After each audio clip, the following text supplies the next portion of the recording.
Broadcasting from Orchard Park, New York, and Boca Raton, Florida, it's the Freight 360 podcast. From freight broker sales tips to sports talk, this podcast is all about helping you grow as a freight broker. We're your hosts, Nate Cross and Benjamin Kowalski. Let's talk freight. All right, welcome back for another episode of the Freight 360 podcast. If you haven't done it yet, please hit the subscribe button, share us with all your friends, leave us a review, leave us comments on YouTube. You can use the form on our website to send questions in, and check out our website, freight360.net, for all of our other content. And if you're looking for more information on our training, check out the Freight Broker Basics course. It's a full-length course on how to start a brokerage, get new customers, grow your carrier network, and even hire the right employees. And this episode is brought to you by Blue Book Services. Blue Book is the resource you need if you're transporting fresh produce. Their online database contains thousands of companies throughout the produce industry supply chain. You can easily search their database to generate new sales leads. Blue Book's credit ratings help you avoid companies with high credit risk, and their team can help resolve disputed loads. To learn more, go to producebluebook.com and click Join today.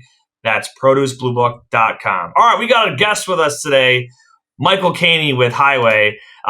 What's awesome, and I'll give you a chance to introduce yourself in a second, is you guys aren't even a sponsor of our show. We just love your product so much, and we've had good, my company, Pierce Worldwide, that I work for, we're in the process of setting you guys up as our onboarding service. So I'm excited to have you on, and I'm passionate about what you guys do, and I think you guys are doing a great job. But Michael, if you don't mind, just a quick rundown on who you are and what Highway is for anyone who's not aware. Man, that was the best backhanded sponsorship ask I've ever heard. Like, that was just great. I can tell that you are a freight broker and you're a sales guy, because I probably would have done the same thing. That was just but now, like, I feel obligated to put you into my 2024 budget. So there you go. So I work at Highway. I'm happy to be a part of the company. Joined here just a little bit over a year ago. I'm our chief commercial officer. So anything involving really customer facing or partnerships, I get to lead that for the company. And it's really a pleasure, because I've been a freight broker for almost 20 years. And so I just get to help my friends. I'm passionate about this because I've done it. I'm not like some software guy trying to tell a freight broker that I know more than them, which is a lot of what happens with these quote unquote freight tech companies. I'm sure you guys have experienced that. So really, I just get to talk to my friends about how to protect their business, and I love every minute of it. It's great. Awesome. It's great having you on, and we're going to peel back some layers on fraud and what Highway does in a little bit here. Ben, how you doing today in Florida, man? Doing well, man. We're well on our way into fall. Weather's nice again down here. No complaints, man. It's in the mid 80s in Buffalo, New York today, believe it or not. But it will be in the 40s this weekend. So, hey, speaking of Buffalo, I wanted to hit on some sports stuff here before we get into it. Our episodes were kind of jumbled up release-wise this whole month, so I haven't really got to talk too much NFL at the right time. But now that we're back synced up, it is October 4th. This will drop on the 6th. Last weekend, Buffalo Bills just handed it to the Miami Dolphins. I'm actually curious, Ben, because that was probably a game that was televised down your way. I was at the game. It was in Orchard Park, but I watched some game, of it. man. I'm glad to see the Bills back on top. Yeah, I got to watch some of it. The Steeler game, thankfully, wasn't aired down here, and that was not exactly the same outcome, but hey, it is what it is. Week to week in the NFL. Yeah, Michael, who's your team? Are you an NFL guy? Yeah, I mean, when I have time, I have 3 children guy, and so like my sports ability is intermittent. But I grew up in Dallas until 2017, so I have a love-hate relationship with the Cowboys. Okay. Best 500 football team in history. I'm a big Longhorns fan, and they're actually having a good year after quite a tumultuous last few years. So I'm really excited about it. And my boss, our CEO, went to Baylor, and I may or may not have been texting him during the Baylor Texas game a few weeks ago. I don't know if it's good to poke your boss about his alma mater, but I sure did enjoy it. It was great. Well, it is what it is. Was Ryder Cup, Ben? Yeah, Ryder Cup was this weekend. Yeah, I didn't watch any of it, but I saw. It's like 3 days long, right? This is like the weird format. I very, very rarely ever watch the Ryder Cup, but I heard on day one the U.S. pretty much just got their ass handed to them by Europe, and it wasn't even worth tuning into. But you're more of the golf guy. What do you got? There was a bit of contention, a few things. Yeah, Europe kind of ran away with it, but then not. And I didn't get to see it all either. But like Ricky Fowler gave a putt, like conceded a 6-foot putt to actually lose it, which is still being debated. Like, why in the world he literally gave a 6-foot putt to the opponent? I can't remember who it was, and that closed it. The other was there was a big fight. Patrick Cantlay didn't wear a hat through the Ryder Cup, right? And like apparently a rumor went through the entire crowd that he wasn't wearing a hat in protest of the fact that the golfers didn't get paid, which I read an article after that the reason he actually didn't wear a hat was because he got married in Rome on Monday and didn't want the tan lines for his wedding photos.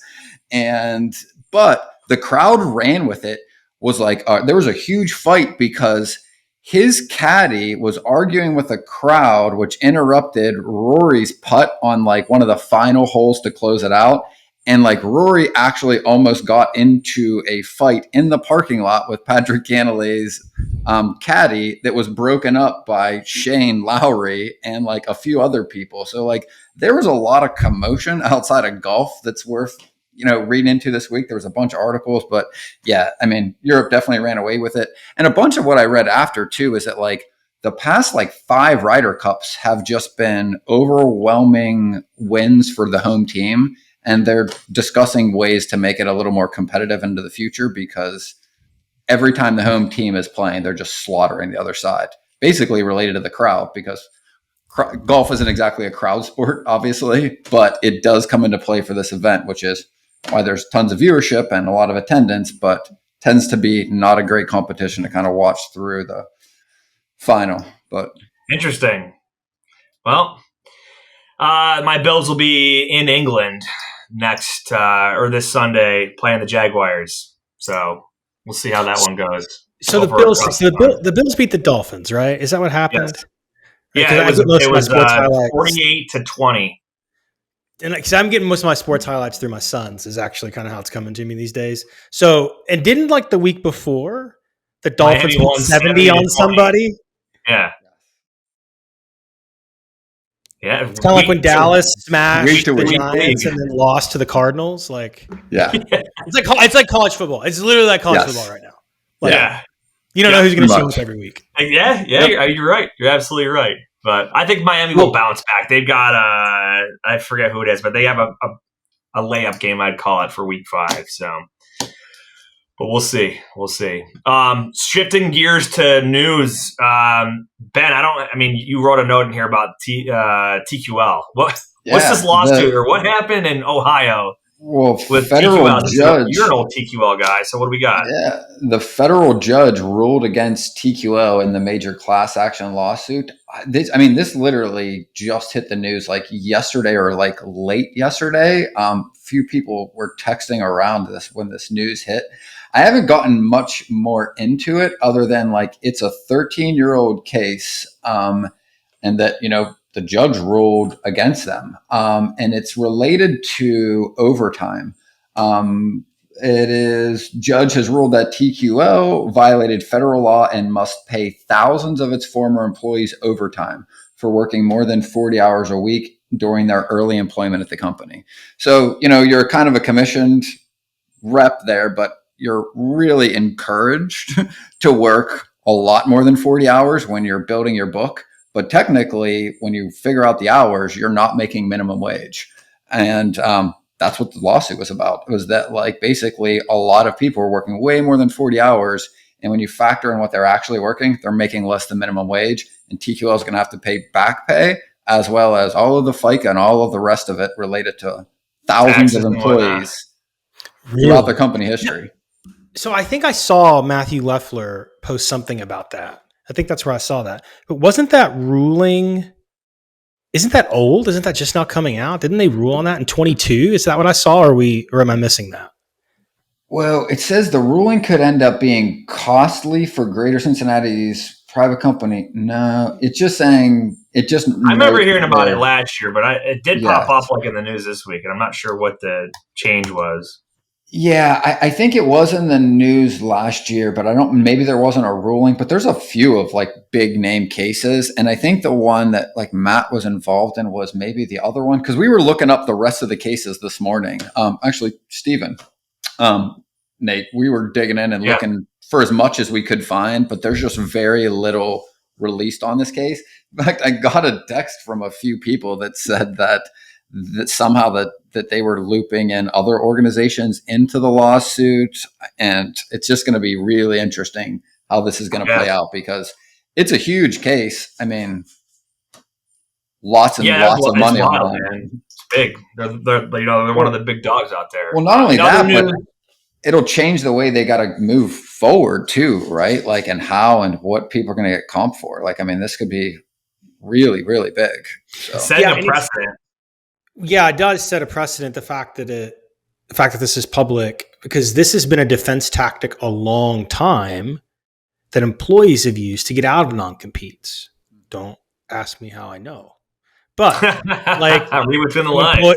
An employer will sue for non-competition, right? I may have known of a company where a bunch of people left, and the defense for the employer trying to enforce the non-compete was like, great, here's 5 of us together, and here's a suit for back wages and all kinds of things. And then the case gets settled and everyone signs confidentiality agreement and nobody ever knows. But like, this has been going on 10, 12 years. Like, that's the defense. Like, you send me a non-compete, I send you a lawsuit for overtime and back wages. And there's all of these issues around like classifications. Like, I've worked in 5 or 6 brokerages, and everyone has a different opinion within the brokerage on employee classification. And so that's what's going to be really interesting, right, Ben, is like, how many people now get like, this is like this new honey hole for plaintiff attorneys to go, let's go start suing freight brokers. That's the scary part. Because I started in a cradle to grave shop, and you couldn't succeed working 40 hours. Like, it just didn't happen. Correct. I worked in another company in my 20s that is still in business that lost a suit like this with the FTC for $22 million. And at that time, I mean, they only had like 130 employees and probably were in business 10, 12 years at that point. So, I mean, again, no correlation between that and this, just my own personal experience. Yeah. And I still have colleagues that I know still work there. Like, they've continued to do business, right? But absolutely, like, I mean, I just remember the number. It's FTC and $22 million they had to pay out related to this exact same thing. Same thing. You can't manage. You can't build a book of business working 40 hours a week. And that's why people ask us, can they do the job? Can I be a broker part-time? And I'm like, your problems don't exist part-time. And even 40 hours a week, your problems don't exist only in a 40-hour work week. So like, it's you on the rate confirmation at night. You're the after hours guy. I mean, I lived that life. I lived that life for a long time. Yep. That's exactly right. In other news, if anyone is not subscribed to our newsletter, make sure to do that. We send it out every Tuesday and Thursday. We had some cool feedback from the TIA conference, the policy forum last week. The rundown there is, so I went last year and again this year. Last year, we were talking about this off air before, a lot of the staffers and the congressmen and women didn't even know what a freight broker was when we went there last year, complaining about fraud in the industry. And this year, we actually had some really good conversations, and there were some good asks and really good support from a lot of the congressional leadership. So, I mean, fraud, and we're going to talk about it quite a bit in just a few minutes here, but it's gotten out of hand, and there's really been nothing done by the FMCSA to combat it or change anything to try and prevent it. So we did have about an hour sit down with some guys from the FMCSA before we went on Capitol Hill last week, and they're like, hey, we're going to be implementing a new website for our for granting new authorities out for brokers and carriers. It's going to have multi-factor authentication and ID verification and stuff like that. But the contract's not being awarded until, about a month or so from now. And then it's going to take God knows how long to build this new website. But one positive thing is that the federal government did mandate that all of their all of the websites for these departments that do similar things, they've got to have multi-factor authentication by December of this year. So it sounds like they're going to tweak their current application website. And again, they're going to do whether it's text you a code or email, whatever it is. But if you got to go in and like change stuff about your authority, it'll try to prevent some of that fraud. People are, hijacking people's MC numbers and changing points of contact and stuff in the FMCSA database. But we're asking for a task force too. We really lobbied for, we want, there's a fine out there right now that exists on the books for $10,000 for illegal brokerage or fraudulent brokerage activity. And there's 80,000 complaints last year about this, and no one's been investigated or fined or anything. And the feedback was like, well, there's due process, and just because someone reports it doesn't mean that we can go and slap them with a fine. So we'll see what happens. We're pushing to have some kind of task force put together where now they have the manpower to go and investigate this stuff. But we'll see. Ben, what were you going to say? It's just funny. And they're like, yeah, there has to be due process. I'd be like, sure, outline that due process for me right now. What does that look like? Because there's literally doesn't exist. And I'm like, it's just, I don't know. I find it a little disingenuous. I'm like, I was on with a client literally late around lunchtime today because they have 2 double brokering instances, and I was taking them through Highway to show them how and what they need to implement and what it can do, which we're going to dig into shortly. But I mean, like, there are no shortage of these situations that are coming up with brokers within the industry. And by no means do I ever want the government. I'm never going to ask the government to be my problem solver for everything, because I don't think they'll ever do the best job at it, which is why we have Michael on today, who's not part of the government and can speak to his company. But I would much rather have the ability myself to put processes in place. But it's not a whole lot to ask for. If I identify an extremely bad actor, fraudulent organization, or ring of them to the government, don't bother having like a complaint line if you're not going to do anything with the complaints. Basically, is what it comes down to. So, and hey, they can generate some revenue if they can slap some fines on people and set an example of what happens when you do this stuff. So, but anyway, Ben, let's give a shout out to DAT. We're gonna get into it with Michael. Tired of struggling to find accurate rates and the right carriers for your freight? With DAT1, you can access more than 500 million posted loads and trucks every year. That's 3 times more capacity than any other load board. Plus, their integrated freight management system makes it easy to cover loads 24/7.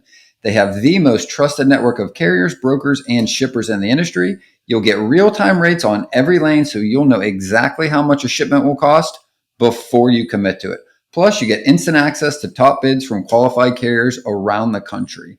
Get 10% off your first year of DAT1 when you use the link in the show notes.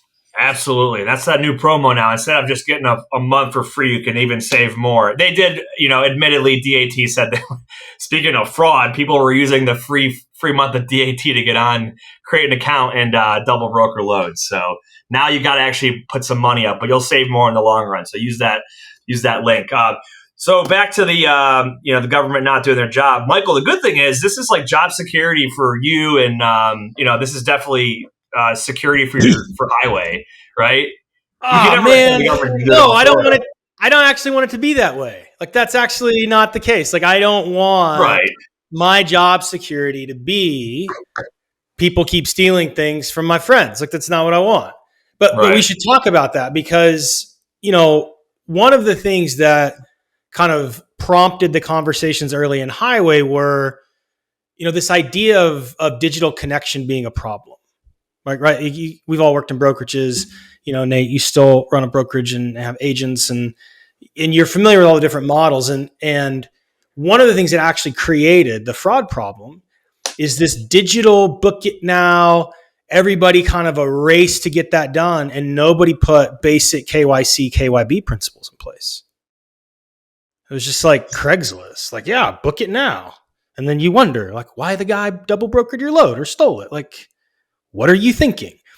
Well, you know what that reminds me of too? And again, just like for anyone out there, right? KYC is know your customer. KYB is know your business. And what this also reminds me of is just how unusable, right? Even just like Facebook marketplaces for some of these things. When you said Craigslist, it reminds me of that because like Like we were moving a year or two ago, try to put some furniture up on it. And like, I don't know, if you got 8 responses every day, 7 of are fraud, right? And it's just like, there's so much that it's just like, you can't even use it. And it's like, well, what is the point of even having it? And to your point, everybody's rushing to make it easier without any thought into unintended consequences, right? What is this going to look like when nobody is actually talking with or verifying anything? And what does that actually end up with, right? At the end of the day. Yeah. So I guess my point in terms of like job security is that today, like fraud is one of the big value propositions of Highway, like fraud mitigation, but more than anything, right? Like the long tail is this safe and secure digital connection, right? Where the carriers, because like we want carriers to be confident in who they're working with too. We have a carrier product on our roadmap. We're really passionate about giving carriers visibility into whether or not a broker is a good or a bad actor, right? And so when you have the best brokers and the best carriers all digitally connected with a digital thumbprint and a sign in with Highway button, there's a lot of possibility as to how they can interact with each other, right? So like we're getting into like lane level, like load level security around secure sending rate confirmations. Like this is really about reducing friction and creating digital connection. To do that, you have to eliminate fraud. To do that, you have to have KYC, KYB protocols. But what you're trying to get to, Ben, right, is this digital connection. Like if digital freight matching is ever going to happen, which that's not our business, but we want to power that for people by creating secure connections. I hope that makes sense. But like, I just want everybody to hear me. Like there are vendors out there that when Highway is successful, they won't have a business because their entire value proposition is look at my website and look at all the bad things. Like that's their only value proposition. Like in 2 years, like you won't need them. Yeah, I think the status quo for so long too has been like these websites that just have a bunch of data on them. They kind of just regurgitate the FMCSA's system from SaferWeb, right? So you go on there and you'll see authority information, inspection information, maybe some insurance stuff on there, but there's never anything to really challenge anybody from saying I am who I say I am, or I am where I say I am, things like that. So Nate, you make a good point. So, and we shared this with our folks that were at the policy forum. They asked our opinion, and we were kind of telling them what we do and how we do it. And we share that of our onboards, of our connections, the way the motor carrier connects with a broker, 85% of our onboards rely 0 on FMCSA data. That's how large our data set has grown with other sources. And we keep talking about this KYC, KYB. Like anyone listening can think about when you go get your credit report, like anyone can steal your name, date of birth, mother's maiden name, and a social security number. Yep. Go to Experian and try to get in. But then they're going to start asking you like random things. Like in 2004, here are 3 addresses, pick the one you lived at, right? Like we've all experienced that. You guys experienced it. Yeah. You have to have massive amounts of data where you can challenge someone with things that only they know, and you have to do it in a sequential trapdoor process. There's a lot of code and thought that goes into that. That is not log in and look at a score. That is not pull up a website and tell a carrier rep to look at red, yellow, green off of old data that's been hacked. Like those are 2 very different things. Well, even furthermore to that point, right? Even if you have a red or yellow or green, or you have a green carrier, you don't know that the person you're speaking to is a representative of the company that is indicated as good. You're hoping that person you're speaking to is, but to your point, like there is no way to verify whether or not who you're talking to is a member of that organization, right? Yeah, absolutely, Ben. Right. And look, I know some of these people and they want to do good things. Like it's well-intentioned data. Like it helps at least get you on the path. It's a little easier to look at than some of the stuff we probably started looking at when we were brokering freight. But like to say, hey, if this exists, then follow this checklist in this decision tree and call the insurance company and I have customers that have 1,000 employees. That doesn't scale. Log in, and if you see these 2 things, make a phone call the guy, ask him a question. Like you can't do it. Well, the training piece too, even if like the time it takes to get everybody to do it and to understand what they're looking for is a lot larger. And even furthermore, there are lots of opportunities for mistakes when you have a human making judgments. And again, the staffs of most of these companies, right? Like the people doing that job are entry level, maybe a little bit above it. And again, not as a generalization, but like most of the people might have been in the industry a year or two, right? Like you're not going to have the same experience level to see lots of mistakes until you make them. This is a place you don't want mistakes being made with your company's resources because there's massive cost to any mistake that does occur and very little recourse to fix it after it happens. Like you're basically SOL. Yeah, you can't. I mean, and so at the end of the day, there's an incentive alignment issue too. Like there's typically like a 2-week, depending on the big enterprise ones that we do, sometimes a couple of month integration process. And in that process, like they can use our site, they can manually look at things until we're locking things down and passing things into their TMS. And, they'll implement a policy. Hey, if you don't do this in Highway, like you get fired. And I have a friend that fired 3 people last week because they don't do it. Like it's about speed. And the other problem is that FreightWaves put a graphic out. Actually, one of my old guys, Luke Velasca, put it out. The new entrance into the trucking market. Did you guys see that chart that FreightWaves put out? And it's not even a hockey stick. I'm curious what it said. I mean, it's Everest, right? Like it is straight up. And so the problem that freight brokers are dealing with, they've never had to deal with before, is the massive amount of just like full court press they're getting from all these quote unquote trucking companies that are new. And some of these new trucking companies are holding 15, 20, 30 MC numbers. Like I can show you profiles in Highway where the user of the account has only ever accessed, the account from Serbia. Like they're not even in the US. Like never has there been a user on US soil doing it. And so when you look at the relationship, they're holding 30, 40 MC numbers at that one IP address. Now, could it be a legitimate dispatch service in Serbia? Maybe. But I don't know, Ben, what do you want to think? Like, I'm going to lean on the side of caution. Right? Yeah. It's going to make I don't think there's going to be extradition for, a stolen load of beer from Serbia. Yeah. Actually, I wanted to ask you, Michael, so some of the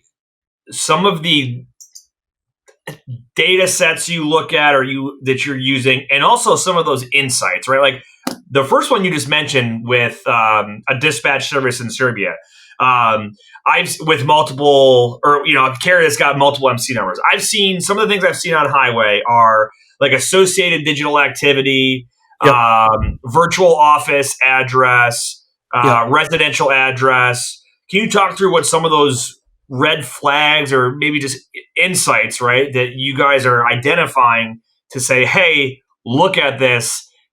Maybe it's not bad, but it's at least worth you paying attention to. Yeah, absolutely. So if anyone's looking in Highway, first of all, the website is meant to tell you things, but we want to actually help configure the decision for you. So you can go look at it. But we're actually going to configure the level of security in the way that we challenge the carrier. So that's the first thing to know. Like if you're on our integrated product, we get Pierce Live.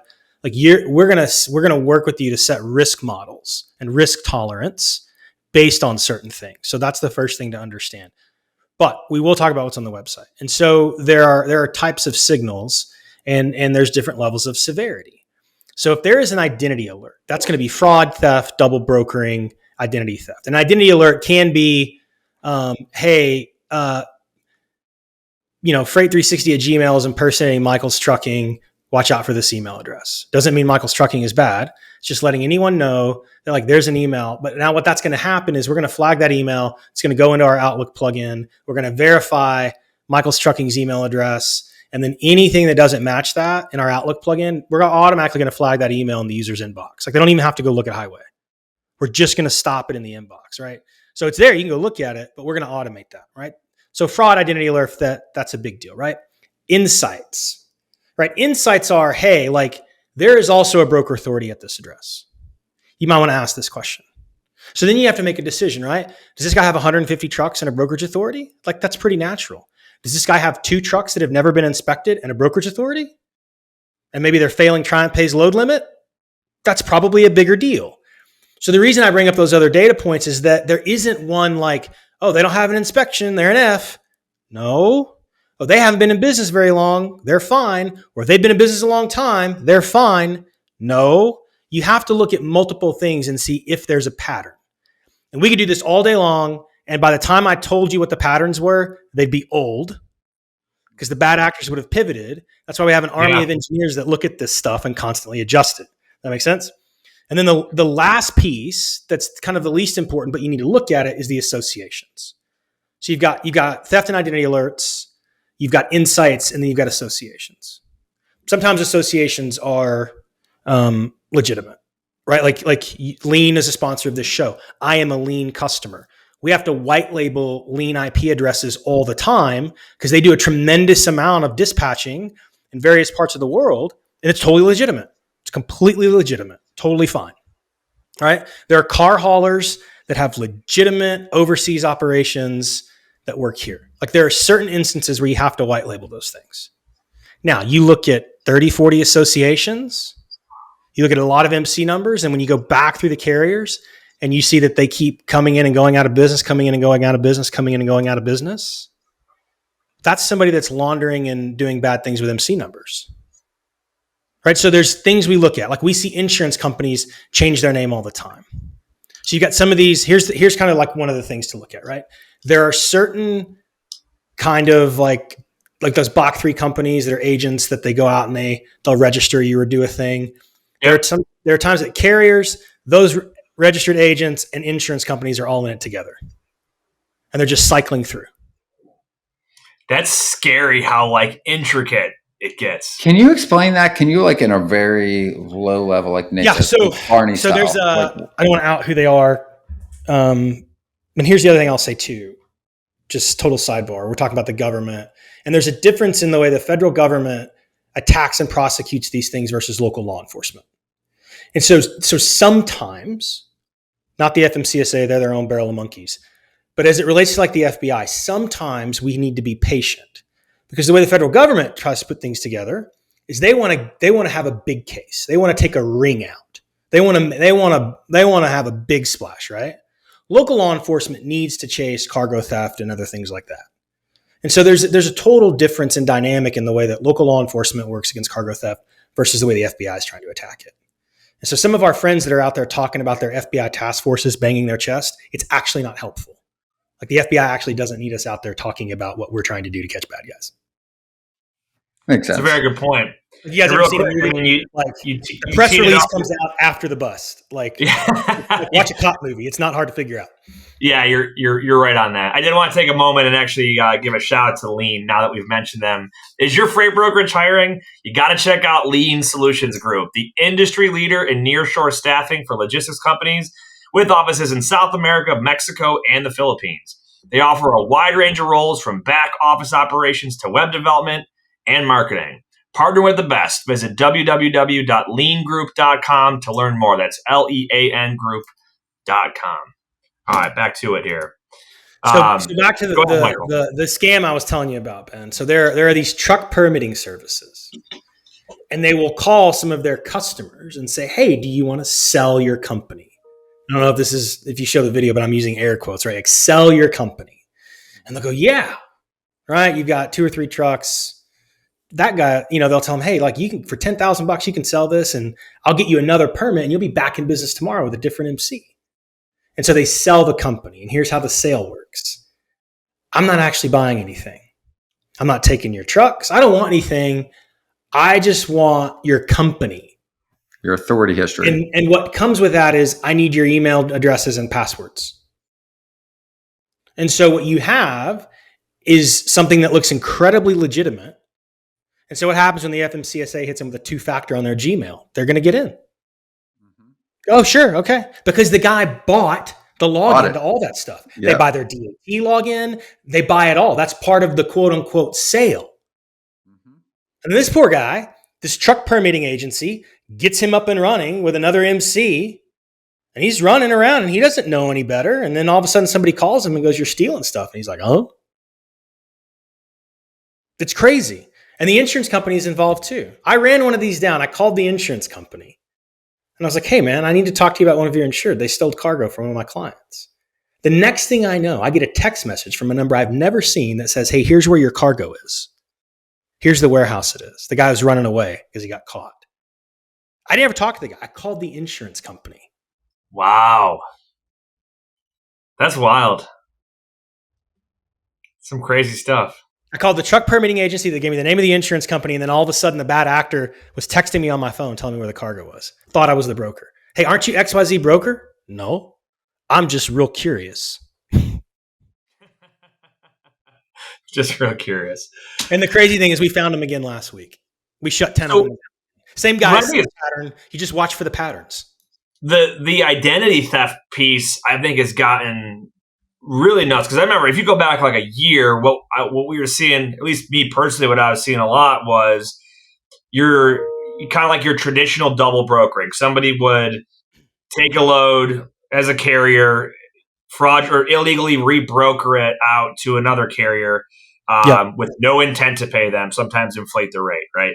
And then we started to see more of identity theft, right? We don't even know who, like we thought we gave it to this trucking company, but they're actually somebody else who is just pretending to be this trucking company.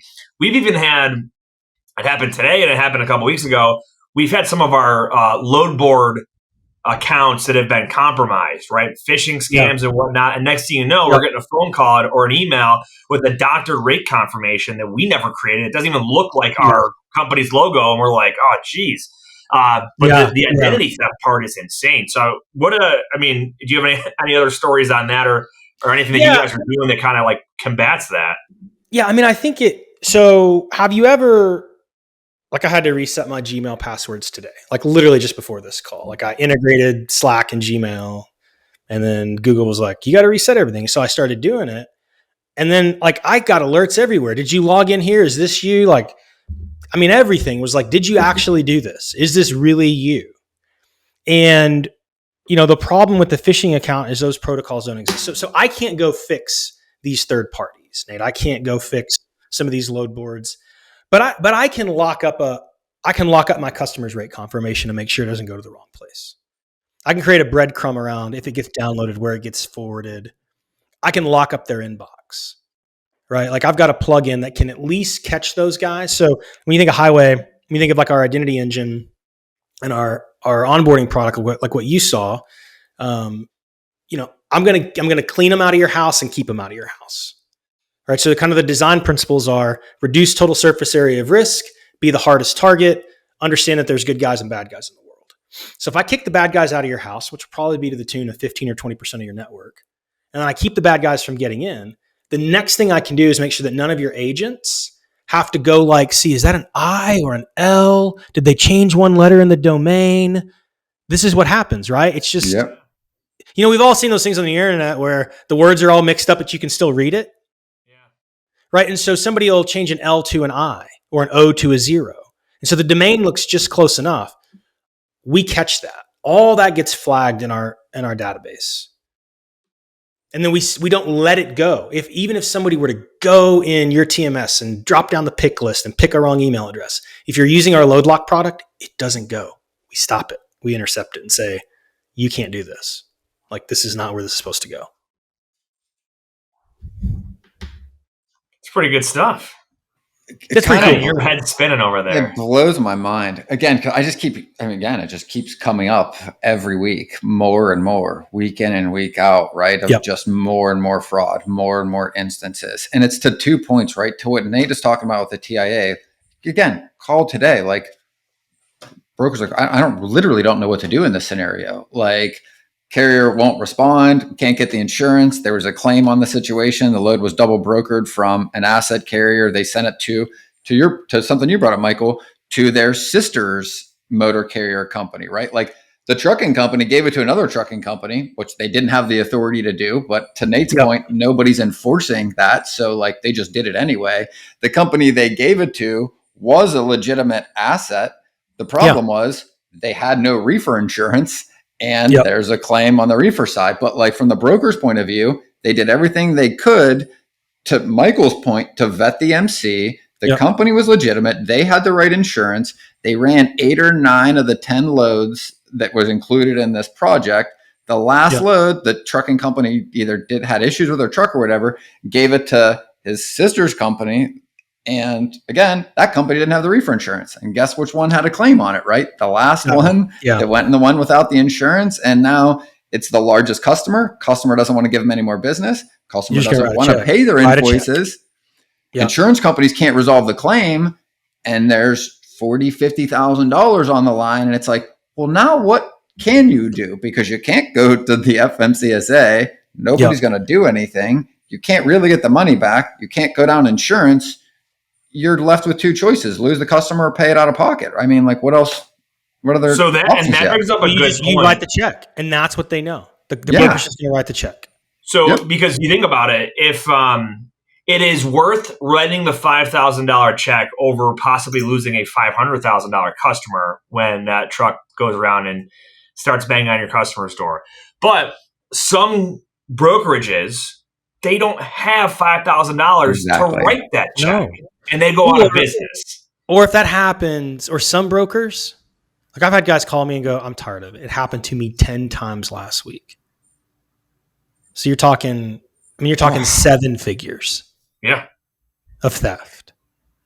Right? Like I have a friend who's probably better at this than anybody I know.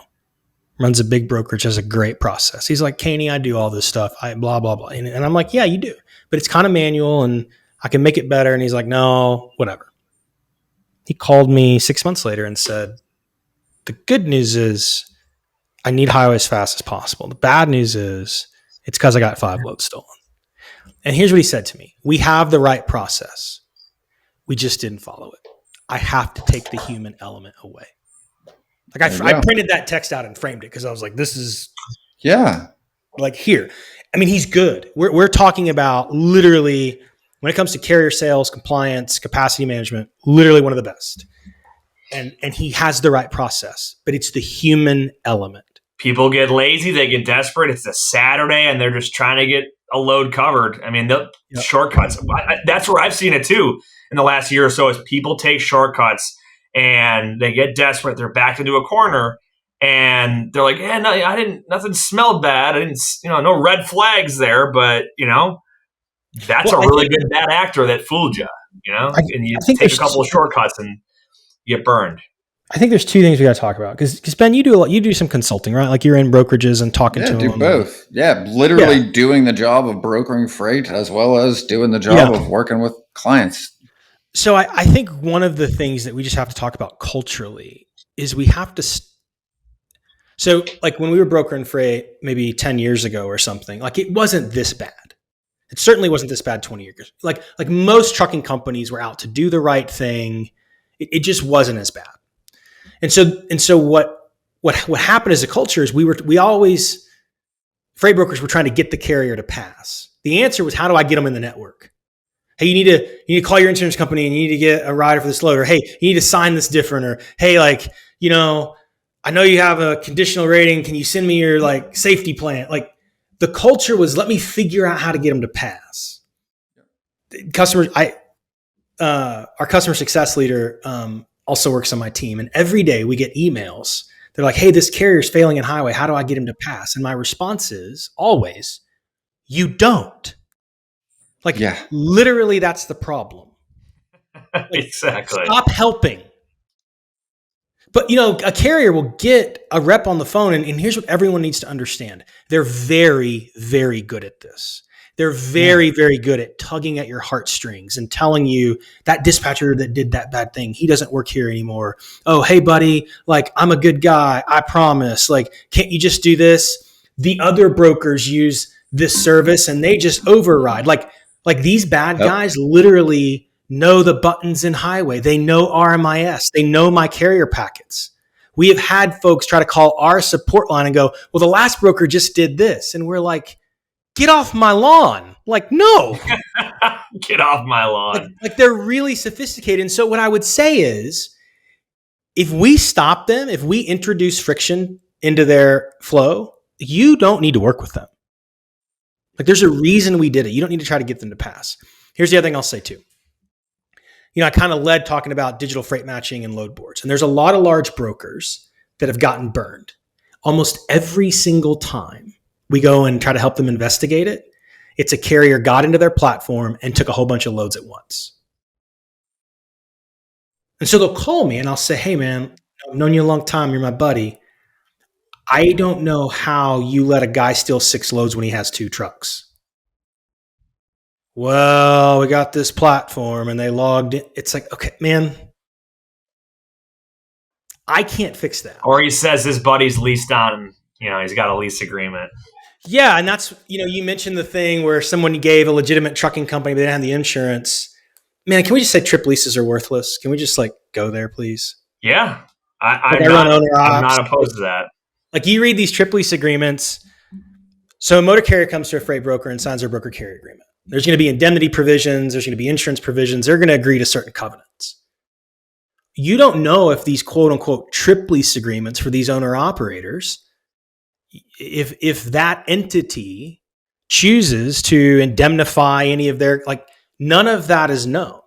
We've asked to see the copy of the contract before. I want to see the lease agreement in detail. And that usually is enough to be all right, never mind. We're not going to take this load. Because we may see that they have 10, 15 trucks being inspected and they've got 3 insured. It's all owner operators. What? Do those owner operators are they on your insurance and authority? Well, they're trip leased. So are you going to send me 17 different insurance certificates? Yes. Because now you're a dispatch service. Yeah, in Highway, exactly. We consider you a dispatch service. You are not a motor carrier with 17 trucks. You're a motor carrier with 3 trucks, and you dispatch for all these other people. We're going to cut you off. We're going to make you come back in as a dispatch service, and we're going to make all of these other people verify that you can dispatch for them because you're a dispatch service as far as we're concerned. Well, that's the really difficult piece, right, that you just pointed out, is that if you're working with a motor carrier directly, right, they will, and you can see how many trucks are under their insurance, right? And if they are telling you there are more, there are cases where you could use them, right? Only if, and to what Nate pointed out, they can provide that agreement, right? But even in that case, you still need to see that carrier's insurance, right? Because it is not going under the MC and the one you vetted to book this load in the first place. So when you're doing your due diligence as a broker and you look at this MC and you're got the right insurance, the deck page, we got the coverage, and then they give it to the lease on driver, even if that agreement's in place, now you need that deck page because the first one you read is irrelevant. It doesn't have anything to do with the truck that is actually picking up your freight. Correct. And this is the fundamental reason you're a freight broker. It's to take all of the procurement requirements your shipper has and execute them faster.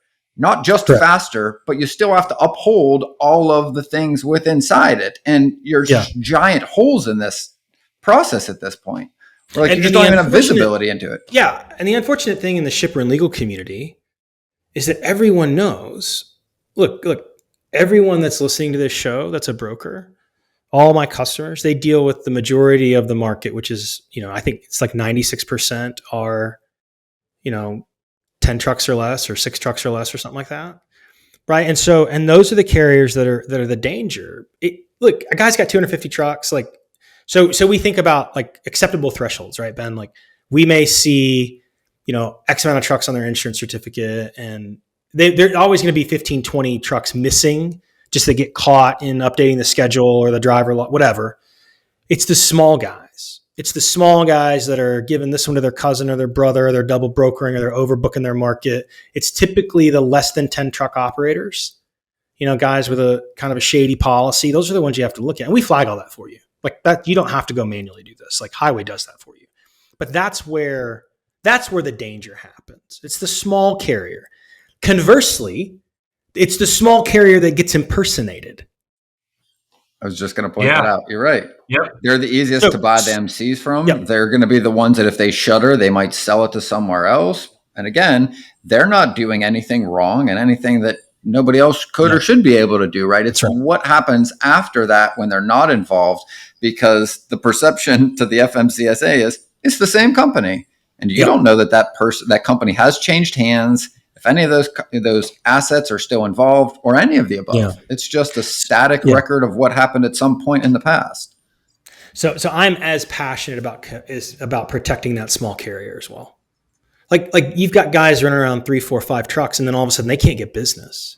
Yeah. Because the brokerage community thinks that there's something going on with that company. And the underlying owner has actually done nothing wrong. But it's taken him a month to figure out that these bad things have happened. And like, that's not fair. Like it'll close his business. He goes 2 weeks without getting freight. Like he doesn't have business anymore. He gets put on a no-buy list. Like he's done. And like we really care about protecting those people. Because we keep them from their identity getting stolen, at least with the brokers that are on highway. And you're right. It's not just the brokers, right, that are the victims of it, right? It is also the carriers that are getting the double brokered loads that have to somehow find who originally should have tendered it to them, but didn't, and then bird dog that and then figure it out and then hopefully negotiate in good faith without paying any attorney costs or anything else to then recoup that money. Like, it's just, markets don't function without trust. Full stop. The more fraud there is, and the less trust there is, the less any of it's going to function. If none of it is introduced by anybody else, it doesn't seem like the federal government's going to be getting into the game anytime in the next, year to 2 years based on the timeline. We'll see. Man, I'm so glad you said that. Highway had an opportunity to speak at a conference, and we were asked a question about kind of fundamentals of our product, and somebody asked us about like product-led growth or partner, some SaaS question that I really just turns my stomach, right? And I said, I don't really know what you're talking about. I'm an old freight broker. We're a trust-led growth company. Because at the end of the day, like, you're absolutely correct. Like, Nate and I do business together. Can he trust me? Right? Like, I've earned his trust. Now I can't lose it. I have to respond. I have to own my mistakes. I have to own the outcome. And so, like, if I have his trust, he'll keep buying from me. If I build more stuff to protect his business, he's going to go, man, Highway did me right the first time. Like, our claims went down, our theft went down, our agents are happy. They're finding better capacity because they're not having to work on Craigslist. Like, man, come on, Highway. All of this is about trust. All of this is about me helping him build relationships with motor carriers that he can trust. Covey has my favorite business program is Covey's Speed of Trust program. And their basic premise is, when trust is high, you get trust dividends. When trust is low, you pay trust taxes. And what you're literally describing, Ben, is that the entire industry is paying trust taxes right now. We're having to train and retrain and vet and log into websites and go to conferences and look at super secret lists on LinkedIn and do all kinds of dumb things and jump through hoops.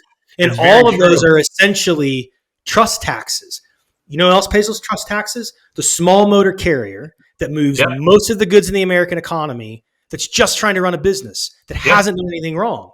But when a freight broker authority just by themselves, they're being blackballed because they're being looped in with everybody else.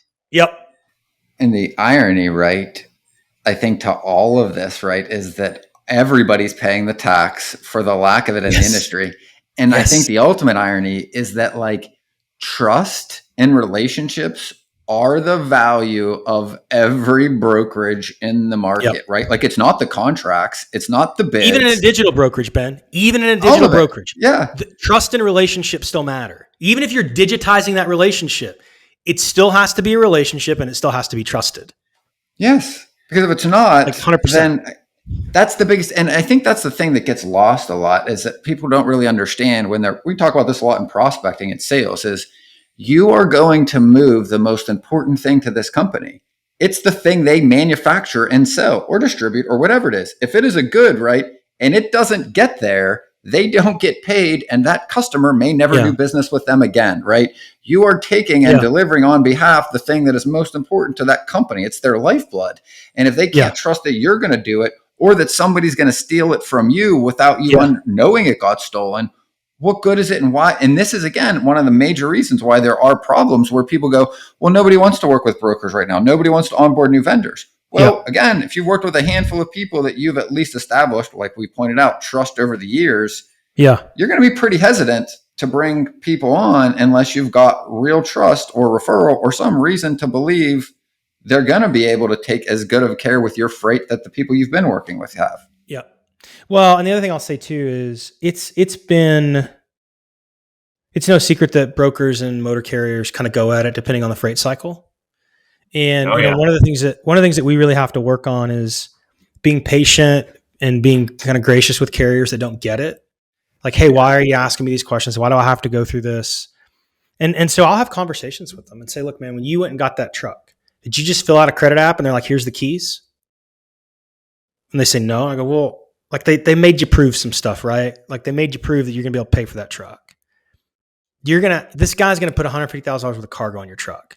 I'm just asking you to go through this one time. And then after that, your identity is sealed with us. We're going to protect you from being impersonated by anybody else. And you're going to have a 30-second onboard with every other highway broker. Like it's literally going to be the easiest experience of your life.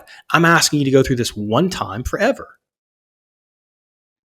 Like you're a 3-truck carrier. I got to know you are who you say you are.